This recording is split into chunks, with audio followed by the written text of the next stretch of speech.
Olá! Quando a gente fala sobre gastos do governo, o que vem à cabeça logo de cara? O orçamento, né? Aqueles números gigantes, bilhões para um lado, milhões para o outro. Mas e se a gente pensar que o orçamento é só a pontinha do iceberg? Pois é, hoje nós vamos fundo para entender qual é o custo de verdade dos serviços públicos. E a resposta, viu, pode surpreender bastante. E aqui é que está o X da questão. Porque, veja bem, uma coisa é saber quanto dinheiro saiu do caixa, isso é o gasto. Outra coisa, completamente diferente, é entender o valor de tudo, absolutamente tudo que foi consumido para aquele serviço acontecer. É justamente nessa diferença que mora o segredo de uma gestão pública realmente eficiente. Para a gente visualizar melhor, pensa no orçamento como se fosse a nota fiscal do supermercado. Ela diz o que foi pago ali naquele dia. Agora, o custo real seria o custo total da refeição. Ele inclui os ingredientes da nota, claro, mas também o gás que foi usado, a eletricidade, aquele azeite que já estava na despensa. No governo, a lógica é a mesma. O custo real leva em conta o desgaste de um equipamento, o material que saiu do estoque, o tempo de trabalho de um servidor. É o filme completo, não só uma foto do extrato bancário. Tá, mas como é que se bota ordem numa conta tão complexa assim? A boa notícia é que não precisa reinventar a roda. Já existe um guia oficial, um verdadeiro manual de instruções para fazer essa apuração. Esse manual tem um nome meio técnico, NBC-TSP 34. Mas, calma, não precisa decorar a sigla. O importante é pensar nela como se fosse um GPS para o gestor público. O objetivo, segundo a própria norma, é justamente transformar a informação de custos numa ferramenta para governar, para planejar e para decidir melhor. É a base para uma gestão muito mais inteligente. Então, beleza. Se a gente tem esse GPS em mãos, qual é a primeira coisa que ele nos mostra? A gente precisa entender as peças fundamentais que ele nos ensina a medir. Vamos começar pelo conceito principal, custo. A norma deixa isso bem claro. Custo não é a mesma coisa que gasto. Custo é consumo. É o valor de tudo que foi efetivamente usado para prestar um serviço.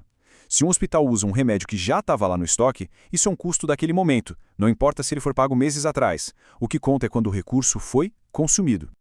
Em seguida, vem o tal do objeto de custo. De um jeito bem simples, é aquilo que a gente quer custear. É o nosso alvo, a nossa meta. Pode ser uma coisa grande, tipo um programa inteiro, ou algo bem específico. É a resposta para a pergunta: o custo de quê exatamente? E esses objetos de custo podem ser os serviços que chegam direto na nossa vida. Pensa no custo de uma cirurgia no hospital público, ou no custo real da vaga de um aluno na escola, ou até no valor de cada quilômetro de asfalto novo na rua. É aqui que a gestão pública se conecta com o nosso dia a dia. Mas, no fim das contas, por que medir isso tudo? A resposta está numa expressão muito importante: valor público. Esse é o objetivo final. Não adianta nada saber o custo de alguma coisa se a gente não souber o benefício que ela traz para a sociedade. Valor público é justamente isso: conectar o custo dos recursos com os resultados que realmente importam. Escolas que ensinam, hospitais que curam, ruas mais seguras. Ok, agora que a gente já conhece as peças, vamos ver como elas se encaixam. Calcular o custo total de um serviço é bem parecido com montar um quebra-cabeça, que tem vários tipos de peças diferentes. Basicamente, temos duas categorias principais. Os custos diretos são aqueles fáceis de associar a um serviço. O remédio que um paciente usou, por exemplo, é um custo direto daquele atendimento específico. Agora, os custos indiretos são compartilhados. Pensa na conta de luz do hospital. Ela beneficia todos os pacientes. Como é que se divide esse valor? A analogia da refeição feita em casa ajuda muito a entender. Os ingredientes do prato são os custos diretos. Agora, a energia que foi gasta, a água da pia, o gás do fogão, tudo isso são os custos indiretos. Para saber o custo real daquela refeição, a gente precisa incluir uma fatia de cada um deles. E como é que essa divisão é feita na prática? Então a norma cria tipo uma fila de prioridade. Primeiro se aloca o que é óbvio, os custos diretos. Para o resto, a regra de ouro é buscar uma relação de causa e efeito. Por exemplo, o custo de manutenção de um equipamento é dividido de acordo com as horas que cada setor usou. A ideia é ser o mais justo possível. Aquele rateio genérico, sabe, que divide meio por cima, isso só em último caso. Ok, já entendemos a mecânica. Mas agora vem a pergunta de R$1 milhão. Para quê? Para que serve todo esse trabalho? Quem é que ganha com isso de verdade? A resposta curta? Todo mundo.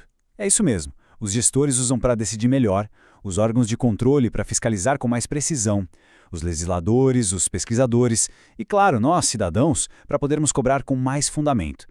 A grande virada de chave é essa. Informação de custo não é um assunto de contador, é um instrumento de cidadania. Na prática, os benefícios são enormes. Com esses dados em mãos, um gestor pode finalmente responder perguntas cruciais como: qual hospital é mais eficiente?